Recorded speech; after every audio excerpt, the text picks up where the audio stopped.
कर्मयोग. लेखक स्वामी विवेकानंद. स्वामी विवेकानंदांची उत्कट इच्छा होती की भारताने आपले पूर्वीचे गौरवाचे स्थान पुन्हा प्राप्त करून घ्यावे. हे उद्दिष्ट साधण्यासाठी ते नेहमी आपल्या व्याख्यानांतून कर्मयोगाचे महत्त्व प्रतिपादित. प्रस्तुत पुस्तक कर्मयोगावरील त्यांच्या सुप्रसिद्ध व्याख्यानांचा संग्रह होय. मनुष्याला निष्क्रिय करणाऱ्या तमोगुणाचा नाश करून त्याला ध्येयाभिमुख करावे व आत्मनो मोक्षार्थ जगद्वितायच हा आदर्श समोर ठेवून सर्वांनी आत्मज्ञान नि लोकहित ही दोन्ही साधावी असे स्वामीजींना अगदी हृदयापासून वाटत असे. आणि हीच शिकवण त्यांनी आपल्या व्याख्यानांतून दिली आहे. त्यांचे स्वतःचे जीवन म्हणजे या ध्येयप्राप्तीचे प्रत्यक्ष उदाहरण. म्हणूनच त्यांच्या शब्दात अपार शक्ती साठलेली आहे.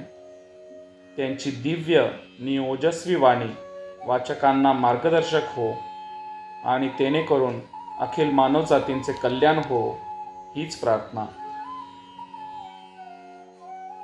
कर्मयोग. लेखक स्वामी विवेकानंद. अध्याय 1. कर्म आणि त्याचा चारित्र्यावर प्रभाव. भाग 2. माणूस नाना हेतूंनी प्रेरित होऊन कार्यास प्रवृत्त होत असतो. कोणत्या तरी एखाद्या हेतूखेरीज कार्य मुळीच होणे संभवनीय नाही. कुणाला कीर्तीच्या आकांक्षेने पछाडलेले असते, तिच्या प्राप्तीसाठी ते कार्य करीत असतात. कुणाला धनलिप्सेने झपाटलेले असते, ते धनार्जनासाठी कार्य करीत असतात. कुणाच्या हृदयात सत्तेचा अभिलाष स्पंदत असतो, ते सत्तेच्या लाभासाठी कार्य करीत असतात. कुणाकुणाला स्वर्गारोहणाच्या वासनेची बाधा झाली असेल, ते स्वर्गाला जाण्यासाठी कार्य करीत असतात. परत इतर कित्येकांना मृत्यूनंतर स्वतःचे नाव मागे ठेवून जाण्याची स्पृहा असते, ते त्यासाठी कार्य करीत असतात. चीन देशात अशी वहिवाट आहे की इथे मृत्यूपूर्वी कोणीही व्यक्तीला पदवी बहाल करण्यात येत नाही. तिथे कुणी खूप चांगले काम केल्यास त्याच्या दिवंगत पित्याला अथवा पितामहाला एखादी सन्माननीय पदवी प्रदान करण्यात येत असते. आणि प्रस्तुत प्रथा म्हणजे आपल्या प्रथांपेक्षा कितीतरी चांगली आहे हे विचारांती आपणा सर्वांनाच पटेल असे मला वाटते. काही लोक यासाठीच कार्य करीत असतात. काही विशिष्ट संप्रदायातील कित्येक मुसलमान मृत्यूनंतर आपली एक भली थोरली कबर बांधली जावी एवढ्यासाठी उभ्या आयुष्यभर कार्य करीत असतात.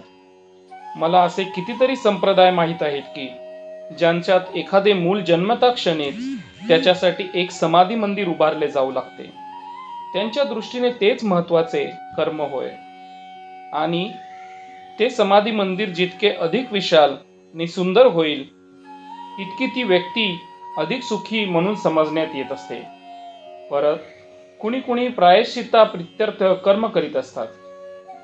साऱ्या दुनियेतील कृष्ण कृत्य करून सवरून शेवटी मग ते बिनदिक्कत एखाद्या मंदिराची प्रतिष्ठा करण्याचा उपद्व्याप आरंभतात किंवा भटा भिक्षुकांना विकत घेऊन त्यांच्यामार्फत स्वर्गाला जाण्याचा परवाना हस्तगत करण्यासाठी अल्प स्वल्प दक्षिणेचे उदक त्यांच्या हातावर सोडण्यास उद्युक्त होत असतात.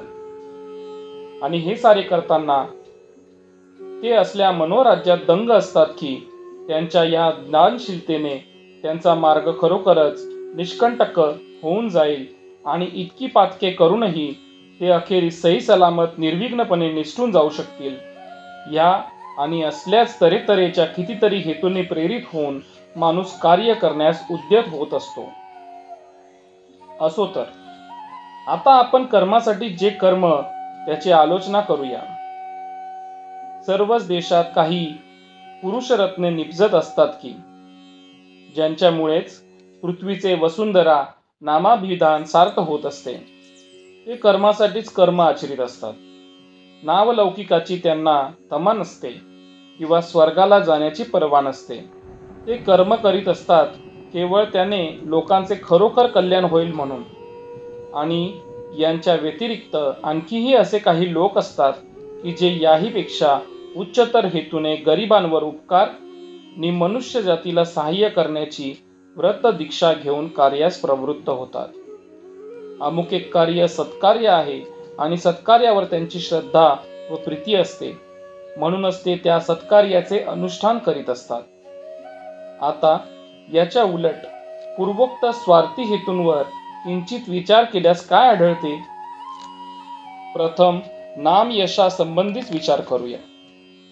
नावाच्या इच्छेने प्रवृत्त होऊन केलेल्या प्रयत्नात सर्वसाधारणपणे हातोहात फळ असे कधीच लाभत नसते म्हटल्यास काही वावगे होणार नाही. ते आमच्यापर्यंत येऊन पोहोचण्यापूर्वीच बहुधा वृद्धापकाळ आमच्यावर झडप घालीत असतो. जीवनाला उतरती कळा लागून साराच कारभार आटोपण्याच्या पंथास लागलेला असतो. परंतु कोणताही स्वार्थी हेतू मनात न बाळगता कुणी कार्य केल्यास त्याचे काय होईल? त्याला काय काही लाभू शकेल? होय, त्यालाच तर सर्वांपेक्षा अधिक लाभ होत असतो. निस्वार्थताच अधिक लाभदायक असते. फक्त लोकांना ती आचरणात आणण्यासाठी आवश्यक असलेला धीर धरवत नाही इतकेच. सांसारिक दृष्टीनेही तिच्यापासून कितीतरी लाभ आहे. विश्वप्रेम, सत्यनिष्ठा, निस्वार्थपरता वगैरे वस्तुता केवळ नीतिपर अलंकारिक शब्दच नव्हत, ते आमचे सर्वोच्च आदर्श आहेत. कारण शक्तीच्या महान विकासाची ही दुसरी नावेच होत. कुणी एखादा जर 5 दिवस नवे 5 क्षणच समग्र स्वार्थी हेतूंना तिलांजली देऊन कोणताच भावी उद्देश दृष्टीसमोर न राखता, स्वर्ग लाभाची आकांक्षा हृदयात न पोसता वा कोणत्याही शिक्षेच्या भयाने भयभीत न होता सारांश असल्या कोणत्याच गोष्टीची कास न धरता कार्य करू शकेल, तर त्याचे ठाई एक लोकोत्तर शक्तिशाली नीतिमान पुरुष बनण्याचे सामर्थ्य वसत आहे असे निर्विवादपणे म्हणता येईल. आता हे सारे प्रत्यक्ष कृतीत आणणे अत्यंत अवघड खरेच, पण तरी देखील त्याच्या मूल्याची आपल्याला खोल कुठेतरी पक्की जाणीव असते. त्यापासून किती शुभ निष्पन्न होऊ शकेल याची आपल्याला प्राणोपान पूर्ण कल्पना असते, हेही तितकेच खरे. त्यासाठी आवश्यक असलेला प्रबल संयम म्हणजे शक्तीचा सर्वोच्च विकास होय. कोणत्याही बहिर्मुख कार्यापेक्षा या संयमात शक्तीचा सर्वोच्च आविष्कार कितीतरी अधिक असतो. 4 उमदे घोडे जुंपलेले एखादे वाहन घोडे उधळल्याने एखाद्या उतारावरून एकतर भरधाव खाली गडगडत येऊ शकेल किंवा सारथी लगाम खेचून त्या बेफाम घोड्यांना आवरून धरू शकेल.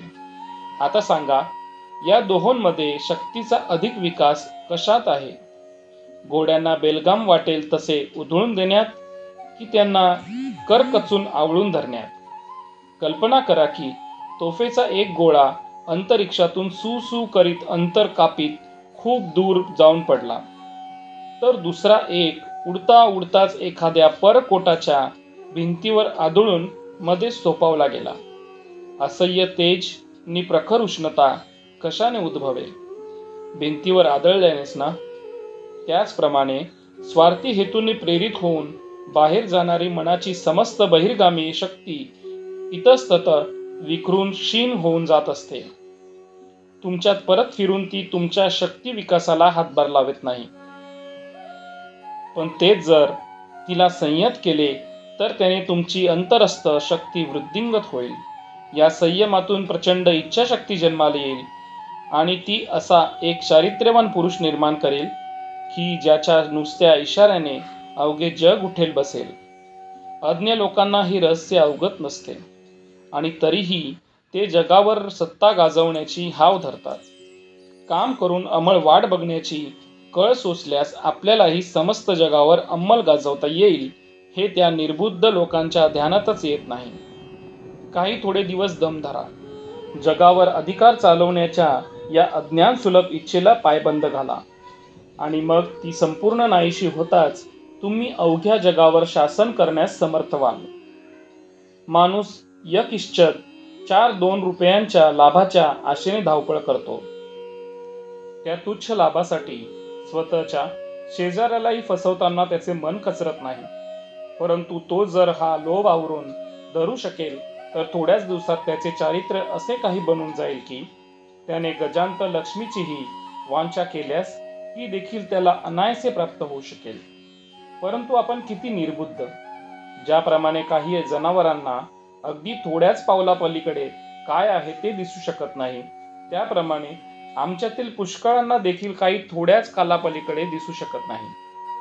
आपण जणू एखाद्या संकुचित वर्तुळामध्ये घुटमळत असतो. तेच आपले अवघे जगत. त्याच्या पलीकडे आपण काही पाहू शकत नाही. तेवढा धीर आपल्याला धरवत नाही आणि म्हणूनच आपण दुर्वृत्त आणि दुष्ट होऊन जात असतो. हीच आपली दुर्बलता, हाच आपला कमकुवतपणा. परंतु अगदी निष्कृष्ट तऱ्हेच्या कामाचीही घृणा बाळगणे इष्ट नाही. ज्याला स्वार्थी हेतूखेरीज अन्य कोणत्याही हेतूने कार्य करणे जमतच नसेल, त्याला त्या स्वार्थी हेतूंनीच नावलौकिकांसाठीच कार्य करू द्या. तथापि प्रत्येकाने सदाच उच्चतर हेतूंनी कार्यास प्रवृत्त होण्याचा व त्या हेतूंचे सम्यक आकलन करण्याचा आटोकाट यत्न करावयास हवा. कर्मण्येवाधिकार असते मा फलेषु कदाचन. कर्माचाच आम्हाला अधिकार, फलावर आमचा अधिकार कदापि नाही.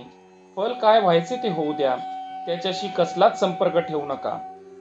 कुणालाही सहाय्य करताना त्या व्यक्तीचा मनोभाव तुमच्याविषयी कसा असावा इत्यादी संबंधीच्या विचारांना मनात तीळ मात्र थारा देऊ नका.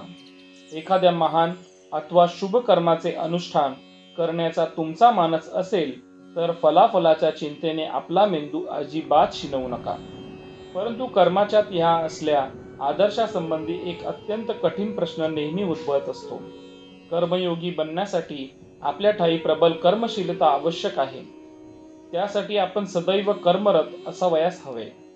आपण क्षणभरही कर्म न राहता राहू शकणार नाही. पण मग प्रश्न असा की विश्रांतीचे काय होणार?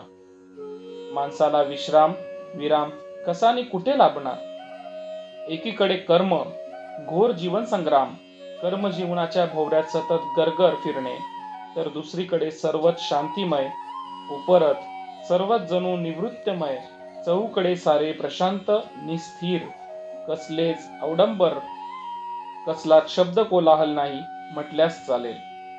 चहूकडे केवळ निस्तब्ध प्रकृतीची प्रशांत मूर्ती, सर्वत्रच पशुपक्षी समन्वित, कुसुम शोभित, गिरी निर्जर भूषित प्रकृतीची प्रशांत स्निग्ध सौंदर्य शोभा.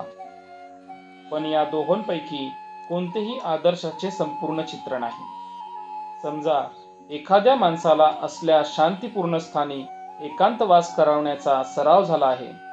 तो या दुनियेच्या गरगरत्या भोवऱ्यामध्ये सापडताच फार रस्सा तळास जाईल. अथांग सागराच्या तळाशी वास करणाऱ्या माशासारखी त्याची अवस्था. पृष्ठभागावर येण्याचाच उशीर. त्याचा अगदी चक्काचूर होऊन जाईल. कारण जलस्तंभाच्या त्या प्रचंड दाबाखाली जिवंत राहणे त्याला शक्य असते.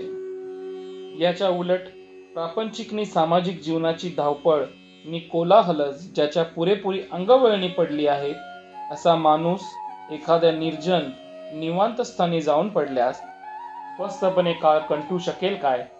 तो कमालीचा त्रस्त होऊन जाईल. बैचिनीची अगदी परमावधी होऊन बिचाऱ्याला कसे सळो की पळो होऊन जाईल.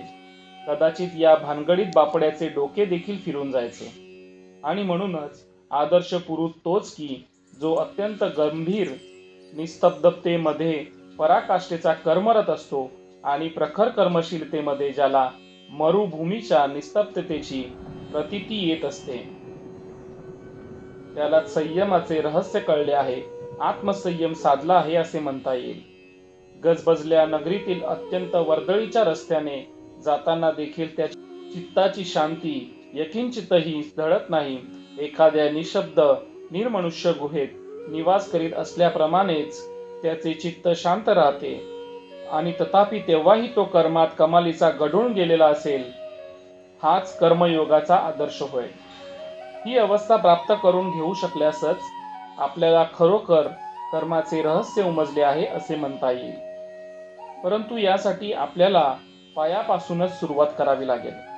हाताशी जे म्हणून कर्म येईल ते उरकत राहून दिवसेंदिवस हळूहळू अधिकाधिक निस्वार्थ बनण्याचे स्वतःला वळण लावले पाहिजे. आपल्याला कर्म ते हे करावेच लागेल, पण त्याचबरोबर त्या कर्माच्या पाठीशी लपलेला कोणता हेतू आपल्याला कार्यास प्रवृत्त करीत आहे हेही आपण हुडकून काढले पाहिजे. आणि मग सुरुवातीला आपले बहुतेक सारेचे सारेच हेतू स्वार्थाने लडबडलेले असल्याचे आपल्याला आढळून येईल. परंतु चिकाटी धरल्यास ती स्वार्थ मलिनता क्रमशः कमी कमी होत जाऊन अखेरीस असा समय येईल की ज्यावेळी आपण अधूनमधून निस्वार्थ कर्म करण्यास समर्थ होऊ. तेव्हा मग आपल्याला आशा वाटू लागेल की जीवनाच्या मार्गात क्रमशः पुढे जाता जाता आज न उद्या केव्हा तरी असा एक सोन्याचा दिवस उगवेल की ज्या दिवशी आपण यथार्थपणे स्वार्थ गंधशून्य होऊन जाऊ. आणि ज्या मंगल क्षणी आपण असे संपूर्ण निस्वार्थ होऊ, त्या क्षणी आपली समस्त शक्ती एके जागी केंद्रीभूत होईल आणि आपल्यातील अंतरस्थ ज्ञान प्रकाशित होईल. प्रकरण 1 समाप्त.